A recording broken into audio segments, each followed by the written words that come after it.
அல்லாஹு தாலா படைப்பினங்களை படைத்த பொழுது, லம்மா ஃபரகல்லாஹு அல் கல்க், படைப்பினங்களை எல்லாம் படைத்து முடித்த பொழுது, காமத்து ரஹிம், குடும்ப உறவு அப்படியே எழும்பியது. குடும்ப உறவு எழும்பி அல்லாஹ்வோடு பேசுகிற செய்தி சஹீஹ் புகாரியில் பதிவாக இருக்கிறது. குடும்ப உறவு எழும்பின உடனே ஒரு ரிவாயத்துல வருது எழும்புச்சு, இன்னொரு ரிவாயத்துல வருது அல்லாஹ்வுடைய அரஷ் அதனுடைய ஒரு காலை பிடித்த வண்ணம் அப்படி எழும்புச்சு. சஹீஹ் புகாரில் வருது. அப்ப அல்லாஹ் என்று கேட்கிறான். என்ன என்று கேட்ட பொழுது அந்த குடும்ப உறவு அல்லாஹ்வோடு பேசுகிற செய்தியை அல்லாஹ்வுடைய தூதர் சொல்லி இருக்கிறார்கள், ஸல்லல்லாஹு அலைஹி வஸல்லம் புகாரி பதிவு சொல்லியிருக்கிறார்கள். அப்ப குடும்ப உறவு எழும்பினவன் அல்லாஹ் கேட்கிறான், என்ன திடீர்னு எழும்புகிறாயே, எல்லா படைப்பினங்களை படைச்சு முடிச்ச உடனே முதலாவது எழும்பி குடும்ப உறவு அல்லாஹ் இடத்துல பேசுது. அப்ப அல்லாஹ் கேட்டான், ஏன் எழும்புகிறாய்? ஹாதா மகாமுல் ஆஇது பிக மினல் கதிஆ, யா அல்லாஹ் உறவை துண்டிக்கிறதுல இருந்தும் பாதுகாப்பு தேடியவனாக நான் எழும்பி நிற்கிறேன். அப்படின்னா அந்த உறவை சொல்லுது, என்னை யாரும் துண்டிக்க கூடாது, அப்படி துண்டிப்பதிலிருந்து நான் பாதுகாப்பு தேடித்தான் நான் எழும்பி நிற்கிறேன் என்று சொன்ன பொழுது அல்லாஹ் தஆலா அந்த குடும்ப உறவிடம் சொன்னான், அலா தர்தைன அன் அஸில மன் வஸலகி அன் அக்தஅ மன் கதஅகி, யாரெல்லாம் உன்னை சேர்ந்து வாழ்கிறார்களோ அவரோடு நான் சேர்ந்து வாழ்வேன், யாரெல்லாம் உன்னை துண்டித்து விடுவார்களோ அவர்களுடைய உறவை நானும் துண்டித்து விடுவேன்.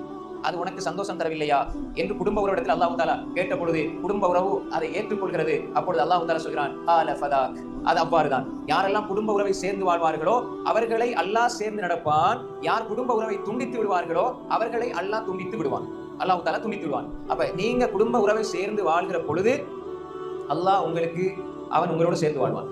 எப்படி? உங்களோட துஆவை ஏற்றுக்கொள்வான், உங்களுக்கு தர வேண்டிய அருள்களை தருவான், உங்களுக்கு மனசுல நிம்மதியை தருவான், உங்களுக்கு வாழ்க்கையில பரக்கத்தை அல்லாஹ் ஏற்படுத்துவான். எப்ப நீங்க குடும்ப உறவை துண்டித்து விடுவீர்களோ அப்பொழுது அல்லாஹ்விடத்தில் இருந்து வாரது உங்களுக்கு துண்டிக்கப்படும். இதை நல்லா வளைக்கொள்ளணும். அல்லாஹ் இடத்துல நீங்க கையேந்துவீங்க, துஆ ஏற்றுக்கொள்ளப்படாது. நீங்க மனசுல நிம்மதியை கேட்பீங்க, அது உங்களுக்கு கிடைக்காது. வாழ்க்கையில பரக்கத்தை கேட்பீங்க, அது கிடைக்காது. ஏனென்றா குடும்ப உறவோட உள்ள கனெக்ஷனை நீங்க துண்டிச்சிட்டீங்க என்றால் அல்லாஹ்வோட உள்ள கனெக்ஷன் உங்களுக்கு அந்த கனெக்ஷன் அல்லாஹ் கட் பண்ணிடுவான். அப்ப நீங்க என்ன கேட்டாலும் உங்களுக்கு கிடைக்காது, உங்களோட துஆக்கள் ஏற்றுக்கொள்ளப்படாது, உங்களுக்கு வாழ்க்கையில நிம்மதி இருக்காது, பரக்கத்து இருக்காது, உங்களுக்கு எதெல்லாம் அல்லாஹ்வோட புறத்தால வரணும் அது கிடைக்காது.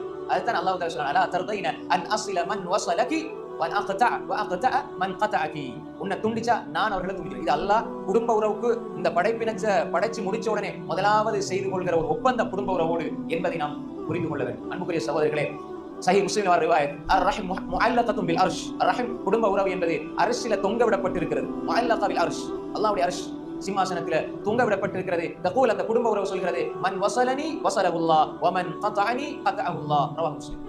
யாரெல்லாம் என்னை சேர்ந்து வாழ்வார்களோ அவரை அல்லாஹ் சேர்ந்து வாழ்வான், யாரெல்லாம் என்னை துண்டிப்பார்களோ அவர்களை அல்லாஹ் துண்டித்து விடுவான் என்று அந்த குடும்ப உறவு சொல்லிக் கொண்டிருக்கிறது என்பதாக அல்லாஹ்வுடைய தூதர் ஸல்லல்லாஹு அலைஹி வஸல்லம் சொன்னார். எனவே அன்புக்குரிய சகோதரிகளே, தாய்மார்களே, இவ்வளவு அந்தஸ்தை கொடுத்துத்தான் அல்லாஹ் தஆலா குடும்ப உறவை அல்லாஹ் தஆலா ஆக்கி வைத்திருக்கிறார்.